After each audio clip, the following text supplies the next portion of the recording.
美国实际上破产了，但现在呢，还没几个人敢这么说。没人说可不代表没发生啊，就像大型企业破产前一天，也往往没人知道啊。你现在看到特朗普正在做一些疯狂的事儿，那么我问你，一个经济基础很好的企业或者个人会闲着没事儿发疯吗？如果我们静下来观察白宫正在做的事儿，你会发现主要有两个，一是对内疯狂压缩，一是对外疯狂威胁。对内压缩呢，主要有两个方面：大幅削减政府雇员和极为深入的财务审计。你已经知道，像美国国际开发署这样的花钱大户被调查了，那接下来就是医疗保健和教育系统。当然了，不出意外的话，从来没有通过财务审计的五角大楼呢，也要被审查。让一个局外人做美国的国防部长，不是没理由的。但你未必知道被裁减的美国政府雇员的力度到底有多大呀？纽约时报说，上周，人事机构向大约200万联邦工作人员发送了一封电子邮件，如果他们现在就辞职的话，工资将发放到9月底，立即辞职还白拿8个月工资，听起来相当不错啊。纽约时报呢就说这是辞职诱惑。你要知道啊，拜登在任的时候，每个月创造20-30万就业呢，就值得吹嘘了。而现在，白宫要在政府内部砍掉7-8个月的就业数量。问一问您身边的各种老板吧，不管大的还是小的，他们在什么情况下才会大幅裁员？难道美国破产的迹象还不够明显吗？再来看第二个破产前兆，美国对外威胁。这方面的威胁啊，主要有2个方面：关税和主权威胁。关税这一块就不用多说了，特朗普很有经验，并且呢也输过一次了，可他依然这样做。那所有人都知道，加税行为最终会变成美国消费者买单，会导致通胀加剧。特朗普自己也知道啊，所以他在帖子里说会不会有些痛苦？是的，然后在后面加了一句也许不会。这句话呀就被他装进括号里了。他为何不干脆说没有任何痛苦呢？突然增加的关税和突然提高贷款利息有什么区别吗？高利息难道不痛苦吗？所以我就要问你，什么样的企业和个人不惜任何代价也要找到钱呢？那有没有比关税更好的方法呢？有啊，怎么会没有呢？以零利率或者极低的利率借钱给美国不就行了吗？美国不是已经宣布要成立一个主权财富基金吗？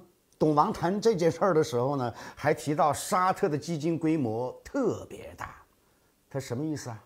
他想让谁掏钱入驻这个基金呢？这会不会成为关税谈判的筹码呢？那现在看来，光是低利息借钱给美国恐怕是不够的，也许还要拿一些钱注入美国的财富基金，没利息，而且还要风险自负的那种。否则呢，就是关税。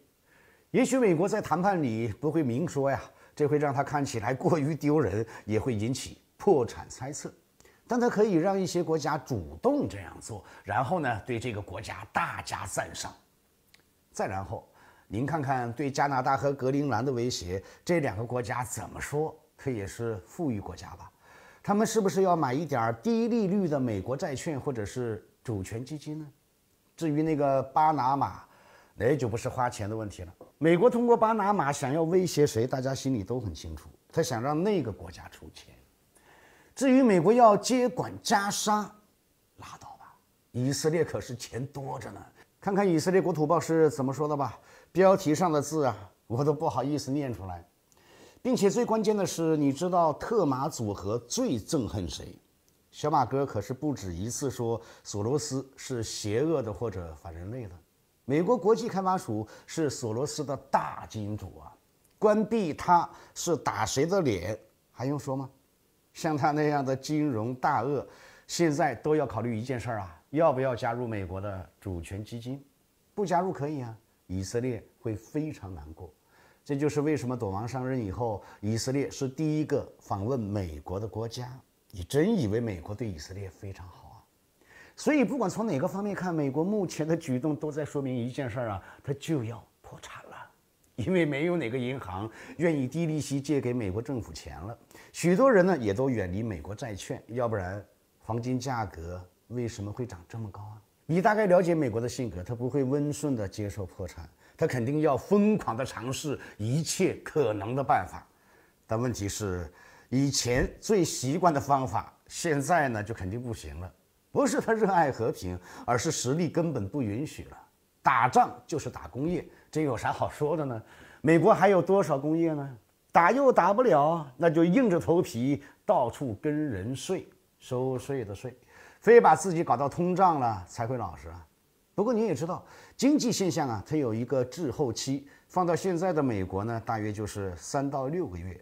所以啊，董王要争取在上半年就解决找到钱的问题。一方面找钱，一方面压缩美国的内部开支。美国希望用这种方式拖延美国的破产。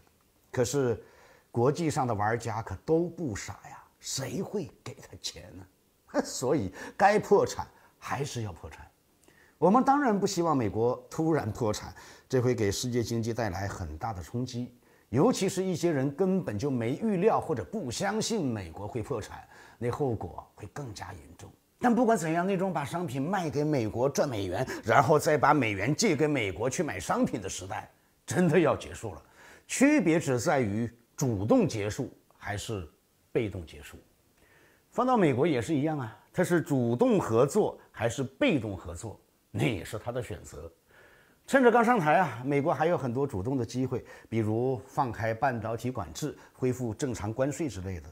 可是他不会那样做，所以呢，大概率只有被动的找我们合作了。那时候咱们还能说什么呢？只能对他说：想吃啥就吃点啥吧。